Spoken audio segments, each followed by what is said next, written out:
સંતો શું કહે છે, આપણી ઉપર કેટલી દયા કરી તો આપણે અહીંયા ઘેરે પહોંચી શક્યા ને.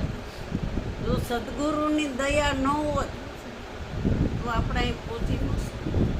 એટલે કહે છે દયા કરી ગુરુદેવને, જેણે આપ્યું નિજ જ્ઞાન. નિજ કહેતા તમારા પોતાના.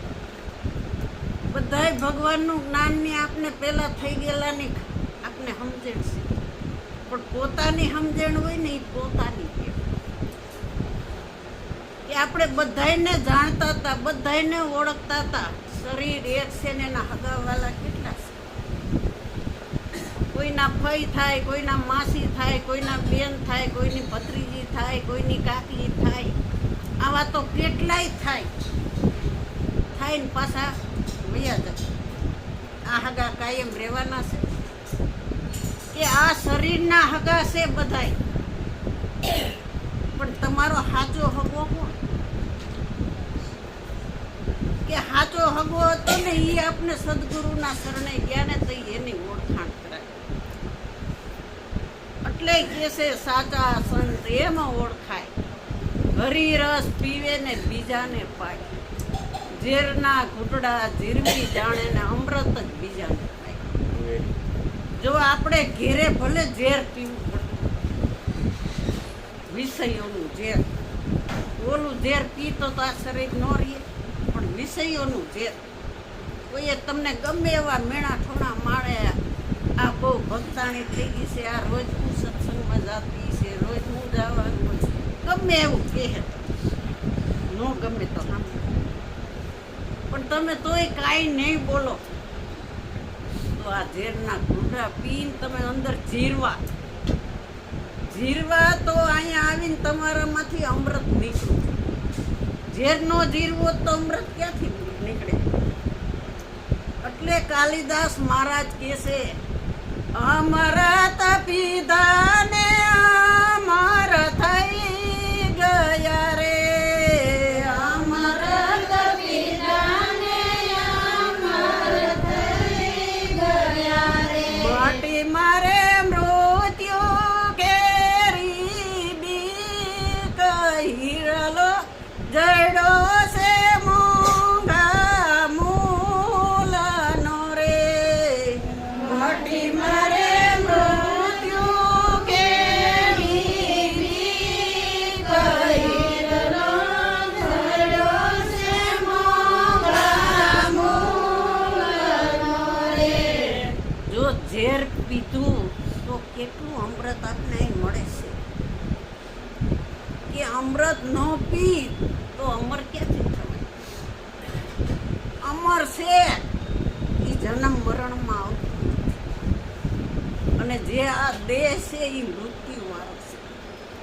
એને અમર રાખવો હોય તો કોઈનો દેહ અમર નહીં રહે. દેહનો ધર્મ છે જન્મવું ને મરવું, પ્રાણનો ધર્મ છે ખાવું ને પીવું. એટલે સંતો કહે છે દેહ દેવળમાં આત્મા દેવ છે, દર્શન કરતા એના દુખડા હોય. આ દેહ દેવળમાં જ આત્મ દેવ છે, બીજે ક્યાં દેવ તમે જોયા? કે તમારી અંદર દેવ છે એવો ક્યાંય દેવ બીજે નથી. કે આ પ્રગટ દેવ કહેવાય.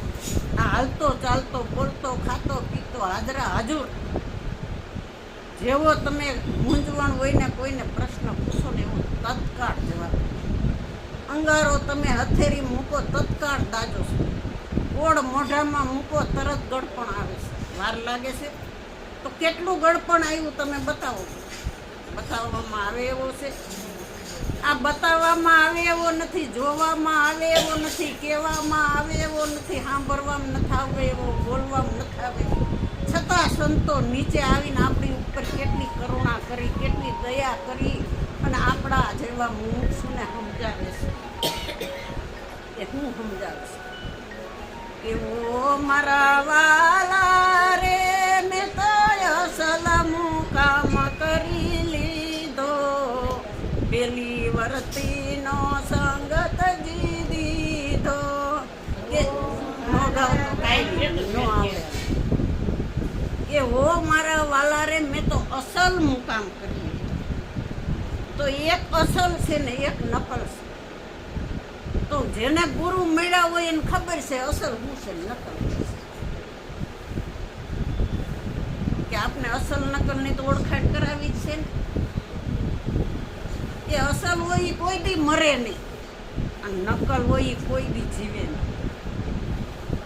ગમે એટલું જીવે 100 વર્ષની આયુષ્યમાં, પણ એક દાડો તો આ શરીર જાય જાય ને જાય. 5 ફૂટમાં 5 ફૂટ મળે મળે ને મળે. આ કોઈના શરીર કાયમ રહ્યા નથી ને રહેવાના નથી. એટલે સંતો કે તમે ક્યાંથી આવ્યા ને ક્યાં જવાના, મરતા પહેલા શોધી લો મુકા કે આપણે ક્યાંથી આવ્યા હતા અને આ દેહ પડશે તો આપણે ક્યાં જવાનું. આ સરનામું લેવા માટે સંતના ચરણ. આ સરનામું જો જેને જીવતા મળી ગયું એને પર જન્મ મરણનો ભય રહેતો નથી. આવું સંતો કહે છે, હું નથી. પછી ખબર પડી જાય એને કે હું તો નકલ, આ મારો દેહ છે ને, આ દેહની ઇન્દ્રિયો છે ને, આ દેહમાં ઇન્દ્રિયોમાં જ આખી જિંદગી મારી આમને વહી ગઈ, પણ હું 52 ની બહાર નીકળી ન. આ 52 ઇન્દ્રિયોનો દેહ છે, પણ તમે 52 માં રહી અને 53 ને ઓળખી. એ છે મારા ગુરુજીની બલિહારી રે મને 53 ઓળખે.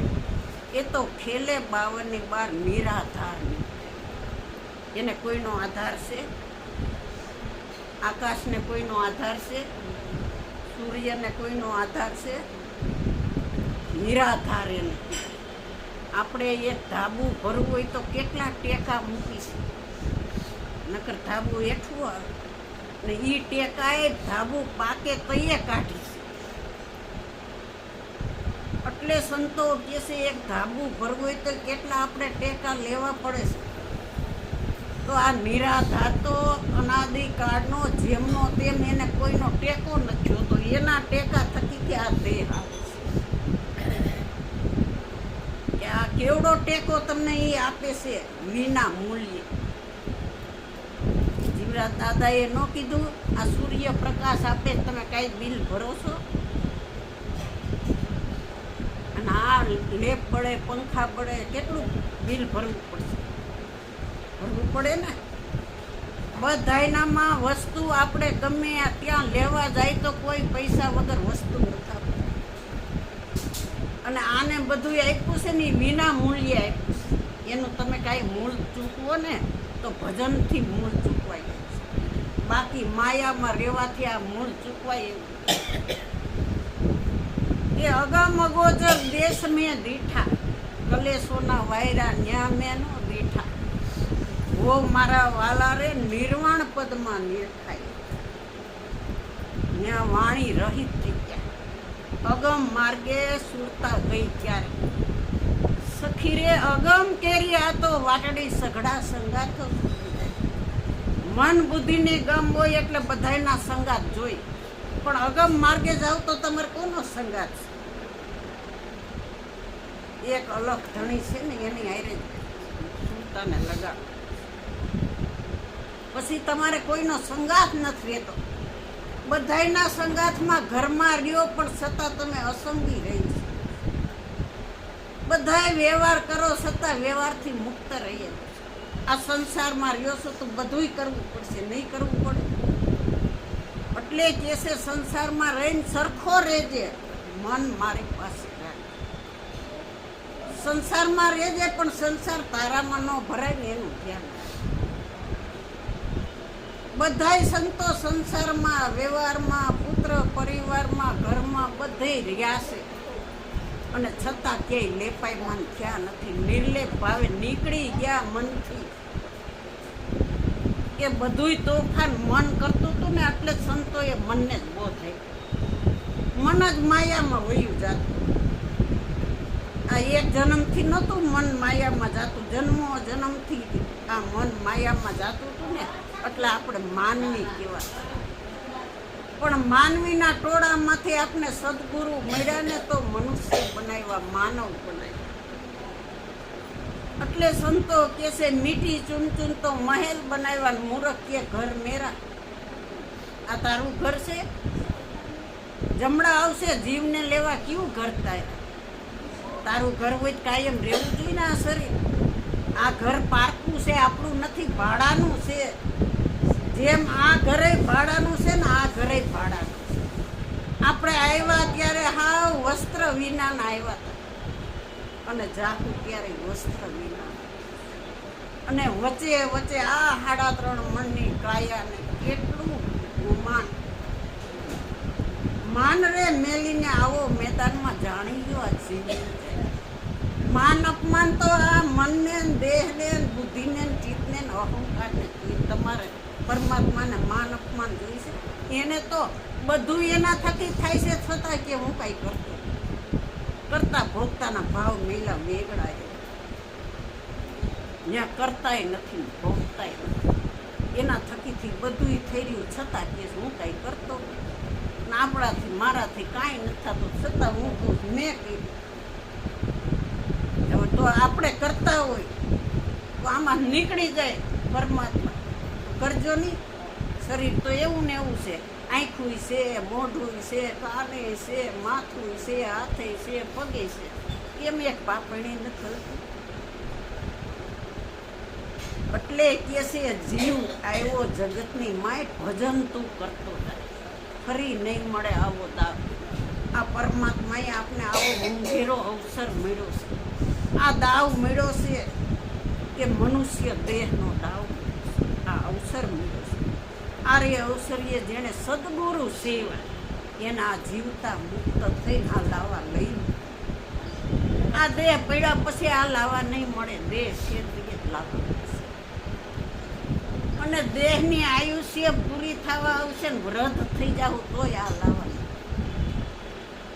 એટલે સંતો કહે છે દેહ પડતા પેલા જાણી લ્યો, દેહ પડતા પેલા જાણી લ્યો, તમે આગમના દ્વારને ખોલી દ્યો, તમે આગમના દ્વારને ખોલી દ્યો. હાથમાં હીરા લઈ આવશે, હાથ ક્યાં જઈ ઠરવાનો, હાથમાં હીરા લઈ આવશે, હાથ ક્યાં જઈ ઠરવાનો.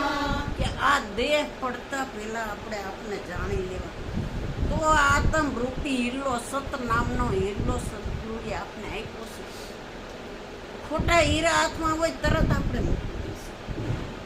અને તમને કોક ઘરના કોઈ હીરાના વેપારીમાં જતા હોય, કોઈ એને હીરાની જાણકાર હોય, તો એ તમને હાથમાં હીરો આપે કે આ હરખો કરીને ડબ્બીમાં મૂકી દે, ખોવાય નહીં, એનું ધ્યાન રાખીએ. સાચો હીરો છે. સાચો હીરો હોય, હોનું હોય તો આપણે કેટલું હાચવી મૂકીશું. જ્યાં આવે ત્યાં ઘા કરીશું. અને ફટકીઓ હોય તો તરત ઘા કર. આ ખોટો હીરો છે. એમ આ દેહ છે ને આ ફટકીઓ છે. ને તમારી અંદર આ બોલી રહ્યો, સાંભળી રહ્યો છે ને, એ સાચો હીરો સંતોએ આપ્યો છે. એટલે કે પારખ દ્રષ્ટિ સદગુરુએ આપણે આપી તો આ હીરાની પારખ થાય. આત્મરૂપી હીરો આપણે આપ્યું છે કે ઝવેરી હોય સાચા હીરાની પારખ કરે. એમ સંતો આ પારખ દ્રષ્ટિ આપીને આ આત્મરૂપી હીરાની પારખ કરીને આપણે પારખ કરે છે. જ્યાં સુધી સદગુરુ મળે નહીં અને આ અંતરરૂપી આત્માની ઓળખાણ થાય નહીં ને આ પારખ દ્રષ્ટિ ખુલે નહીં, ત્યાં સુધી અંતરનો રામ બધાયના અંતરમાં છે પણ ઓળખાતો. એટલે કે છે આ પ્રગટ પ્રભુની મૂર્તિ વસી મારા મન મંદિરની માય, ઘડનારાએ ઘડી ભાતો ભાતની. ઘડનારાને કોઈ નાચ જાય છે? કોઈએ પૂછ્યું અહીંયા તમે ક્યાં જાતિના છો? તમે અહીં શું કામ આવ્યા? તમારા જાતિમાં ન કીધું કોઈએ? એટલે ગંગા સતી કહે છે આ જીવરાજ બાપા કે જાતિ રે પાતી નથી હરિના. પરમાત્માના દેશમાં કોઈ જાતિ નથી, પાતી અજાતિ છે. કોઈ જાતિ નહીં. જાત પાત તો આ દેહમાં હોય. ગમે એ મનુષ્યનો જન્મ થયો હોય, ગમે એ મનુષ્ય હોય, કોઈ જન્મતા વેત વકીલ બની જાય છે, એન્જિનિયર બની જાય છે, ડૉક્ટર બની જાય છે, કે આ બધું એના કાંઈક ભાગ્ય હોય ને એ લઈને આવે છે ને ભાગ્ય પ્રમાણે બધું કરે છે. તો સંતે કોઈ જન્મતા વેત નથી, એનું કાંઈક એ લઈને આવે ને એ પ્રમાણે બધું કર્મ પ્રમાણે બધું થઈ ગયું. એટલે કે છે કર્મનો સંગાથી રાણા તારું કોઈ નથી, લખ્યા તારા જુદા જુદા.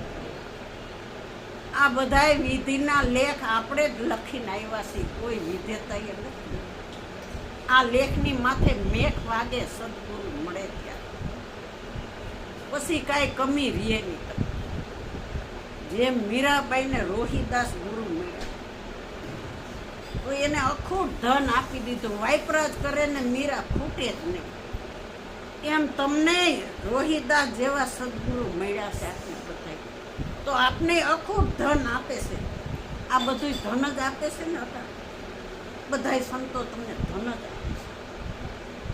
આ ધન આપણે થોડું થોડું સંત સમાગમમાં જાય એટલે ભેગું થાય ને, ભેગું થાય એટલે આપણી આ કાયા હોય ને એ મનથી છૂટી જાય, આ દેહ હોય ને એ મનથી છૂટી જાય. પછી ખબર પડે કે દેહ રાજાનો હોય, રંકનો હોય, સંતનો હોય, ફકીરનો હોય, ગમે એનો, કરોડપતિનો, અબજોપતિનો કે રોડપતિનો, પણ એની રાખમાં કોઈ નામ નિશાન નથી, કોઈ કરોડપતિ નથી, રોડપતિ નથી, રાજા હોય. એ જન્મો ત્યારે 2.5 કિલોનું હતું ને મરે તો એ 2.5 કિલોની જ રાખ થાય છે. અને વચ્ચે 3.5 મણની કાયા આ બધે ફરે છે. હું આમ ગઈ હતી, હું તેમ ગઈ હતી. તમે જાઓ છો? આ ફેરવનારો ન હોય તો ક્યાંથી જવાય? આ 3.5 મણની કાયા ફરે. આ ફેરવનારાની આપણે સદગુરુએ ઓળખાણ કરે. એ તો અફેર છે આપણી કાયાને, એ બધે ફેરવે છે.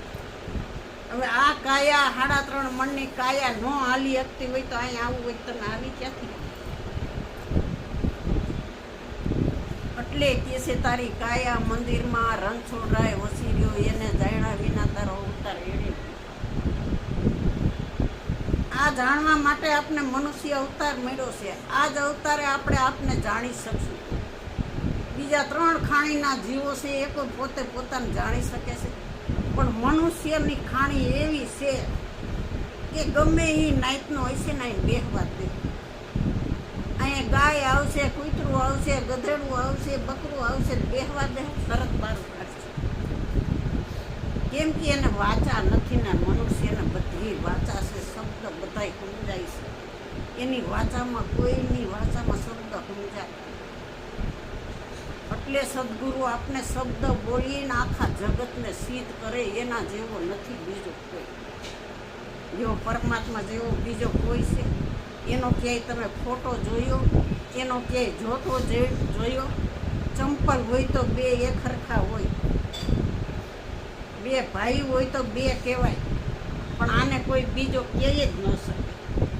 બીજો કે તો આપણી ભ્રમણા હજી, અને એક છે તો હવે બીક કોની છે તમારે? આ હિંમત આપને સદગુરુએ આપી, તો હિંમતે મદદ તો આ ખુદાની ઓળખાણ કરાવી, તો મદદે આ ખુદો ઓળખાણ. આ હિંમત આપને સદગુરુએ ન આપી હોત તો નિર્ભય ક્યાંથી થાય? કે હવે ભયના ભણકારા નથી દિસતા ને એકતાનો ઢંઢેરો. હવે આમાં કોઈ જુદું જુદું, નાના મોટું, ઊંચા નીચું, હારા ખોટું કોઈ દેખાય? સર્વેની અંદર એક ઓળખાણ.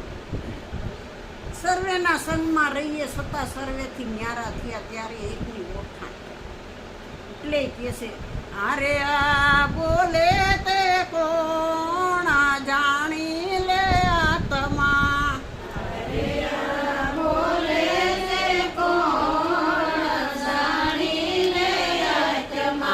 તારો અસલ મુકામ જાણી લે આત્મા. તારો અસલ મુકામ જાણી લે આત્મા. એકનો અનેક ને અનેકમાં એક થઈને આ ખેલ એનો છે. આ ખેલ બધાય ખેલાડી કરે, પણ ખેલાડી દેખાય નહીં, ખેલ બધાય દેખાય. બત્રી પૂતળી રમતી હોય તો બત્રી પૂતળીના ખેલ આપને બધાય દેખાય. પાછળ કેમ પડદાની પાછળ ઓલો નચવવા વાળો છે, તો પૂતળીયું બધી હલી ચલી અગે ન કરી ખેલ કરીએ. એમ સદગુરુએ આપણે આ ખેલમાં આવ્યા છીએ તો આ માયાના પ્રકૃતિના બધાય ખેલ ખેલવા જ હોય, પણ આપણે ખેલ ખેલતા ખેલતા અંદર બેઠું એ ખેલાડીને ઓળખી લેવું. આ ઓળખાણ થઈ જાય તો આપણે જીવતા મુક્ત થઈ અને આવા અવસરમાં આવા સંત સમાગમમાં આપણે નિત્ય રહી અને આ મોજ માણી. સદગુરુ